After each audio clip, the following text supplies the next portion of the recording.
Selamat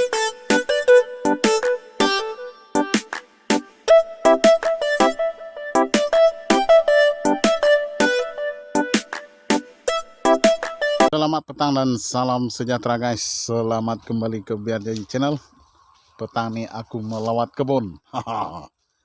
Melawat kebun sebelum kita hendak memulakan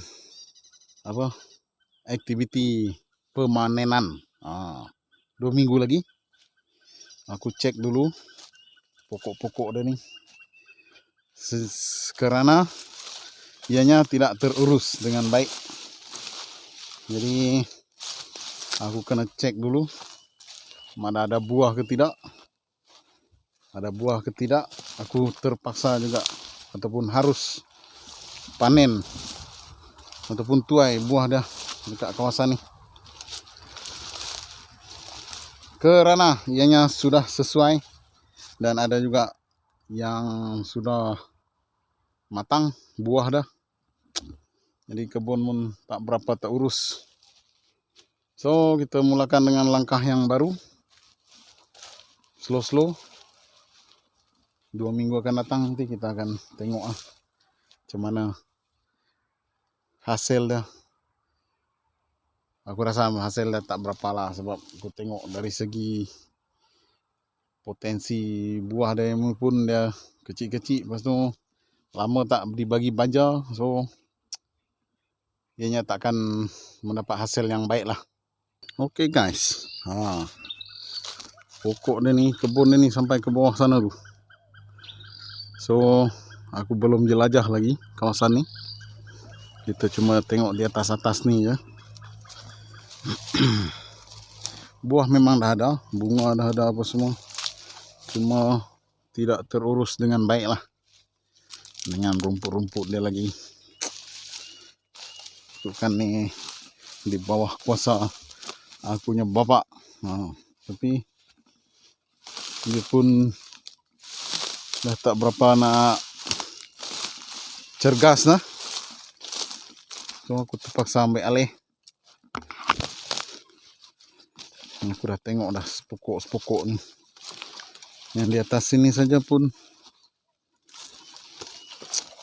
dia memang ada buah dan bunga, cuma tidak macam terlalu menjadi ya, mungkin kurang baja. So 2 minggu akan datang lagi aku akan turunkan buah dia ni lah. Mana yang ada kira macam first harvest lah. First harvest, lepas tu kita akan mula balik lah. Mula balik. Paksa lah. Memang tidak menepati dia punya kriteria ni. Tuh. Dia banyak mau jadi tapi tak tahu. Tak menjadi. Mungkin terlalu ni lah. Kena bersihkan dulu. Kena baja dulu. Pokok dah majoriti okey lah aku tengok. Okey, hijau. Cuma itulah dia kurang baja. Bila pembajaan dia terputus, so dia punya bunga dan buah tu tak berapa nak menjadi. Ada 5-6 pokok macam tu lah yang menjadi sikit. Yang lain kita tak tahu lagi. Kita akan tahu 2 minggu akan datang lagi lah. Dia ni lah ibarat macam first harvest dengan pemulihan dia lah. Aku kan suruh diorang sekali pruning aku. Tapi sekali pruning nanti lain pula harga dia. Tak apa. Kira macam buang buah, buang pelepah lah. Bagi dia cantik sikit. Lepas tu nanti lepas settle semua tu, aku akan buat pembajaan. Baja buah, baja gemuk apa. Dan satu juga rumput dia lah. Akan buat clearing rumput. Sini atas ni okey lagi. Kita boleh tebas. Yang bawah tu aku risau. Yang bawah tu. Tapi yang bawah tu dia majority dia tanah dari apa? Tanah paya bakau tu. Tanah bakau ataupun tanah pokok nipah. Jadi dia punya kualiti tanah bagus lah bawah. Sana menghijau. Cuma aku tak tahulah ada buah ke tidak. Ni salah satu dah pokok. Adalah 3 tandan macam tu. Tengok. Kira dah okey dah ni. Cuma ni tak tahulah, mungkin bapak aku yang potong.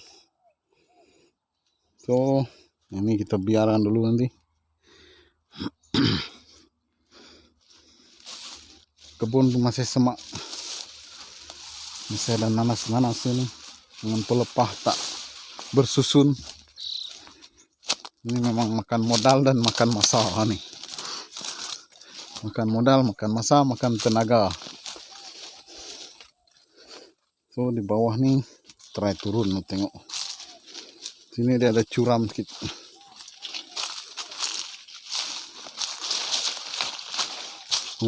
Tengok. Buah dia ada tapi banyak buruk. Sebab dia terlalu inilah. Terlalu semak.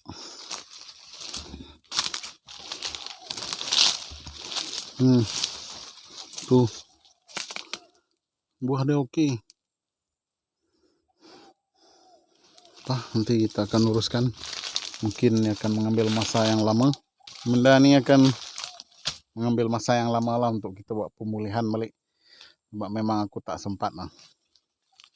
Tapi bila fikir balik perjuangan aku dari awal dulu, terasa sayang pula.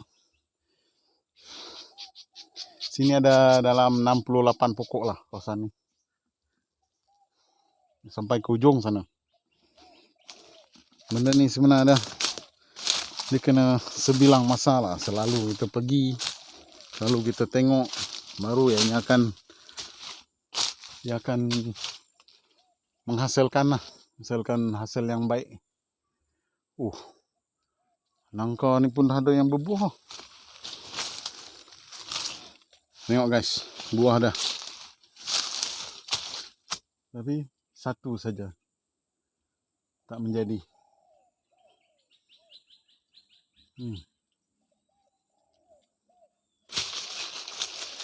Benda ni kan sentiasa lah. Kena sentiasa kita urus. Kecewa tu tak, tapi rasa macam rugi pula. Tapi tak rugilah sebenarnya. Sebab benda kita dah tanam. So, tiba masa dah, kita akan urus dia dengan baik. Dan pastinya ia akan memberi hasil yang baik nanti. Cuma makan masa lah.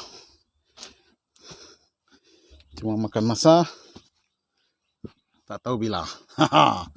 So, bagi permulaan 2 minggu akan datang, kita akan cuba sedaya upaya untuk memberi yang terbaik pada kebun kita ni. Sayang kita dah tanam. Tapi yang utama dia adalah baja lah sini. Bukan utamakan baja dulu. Aku tengok pokok semua sehat. Cuma buah dah. Dia kalau kurang baja, buah dia jadi tapi kecil-kecil. Lepas tu bunga dia tak menjadi. Macam itulah. Itulah akibat dia kalau kurang baja. Lagi-lagi kawasan ni adalah kawasan berpasir. So baja tu cepat menyerap. Lepas tu lari ke apa, tak tahu lah. Dan salah satu dia juga kebersihan dia lah. Kebersihan dia agak kurang memuaskan. Moga-moga kita diberi kesihatan yang berpanjangan untuk kita meneruskan perjuangan menguruskan kebun ni. Sinilah aku pernah membuat konten juga dulu masa dia kecil-kecil lagi. Dengan nanas dia banyak lagi dulu. Sekarang ni dah kurang. Dia dah sawit, dia dah tinggi sikit. Kalau aku sentiasa ada sebilang masa ada di kebun, rasaku boleh pergi jauh. Cuma aku sendiri pun tidak berapa ada masa, banyak kekangan, banyak komitmen lain. So paksalah kita hadap macam ni. Tapi yang penting nanti bila dah bersih sekali, kita akan maintain dia sebaik yang mungkin. Oke guys, itu saja perkongsian aku pada petani. Sama-sama kita berkongsi. Jika ada hikmat nasihat apa, boleh komen di kolom komentar. Bagi nasihat yang bernas sikit, bagi semangat sikit supaya aku boleh semangat lagi nak uruskan kebun ni. Walaupun dia hanya 68 pokok, tapi kalau kita tak ada masa, susah baik. Memang susah. Dia benda ni aku dah faham dari awal lah. Sawit ni ibarat macam benda yang kita nak buat hari-hari lah. Tapi tak juga. Kalau kita sentiasa ada di kampung, sentiasa kita dalam seminggu tu 3 kali 4 kali kita pergi, kebun akan sentiasa bersih. Jadi kita tak perlulah nak hari-hari pun sebenarnya. Cuma yang penting kita maintain dia punya kebersihan, baja, apa semua, relax ya. Tapi kalau kita duduk berjauhan, sakit. Memang sakit. Kita nak harapkan orang, sakit. Semua perlukan ni. Jadi itulah punca utama dah sebenarnya kebun tak berapa nak terurus. Ni satu, sana lagi satu, pun sama juga nasib dah. So nantilah kita cari solusi yang terbaik untuk kita selesaikan benda ni. Benda ni makan masa yang panjang lah, jangka masa yang panjang. So kita mulakan dengan langkah yang baru, azam yang baru, matlamat yang baru. Semoga kita diberi kesihatan yang berpanjangan untuk kita santai-santai kita urus sebaik yang mungkin. Okay guys, apapun, semoga korang sentiasa support biar jadi channel, biar sampai maju ke depan dan terus semangat memberikan info serta berkongsi pengalaman. Salam sayang buat semua, bye bye.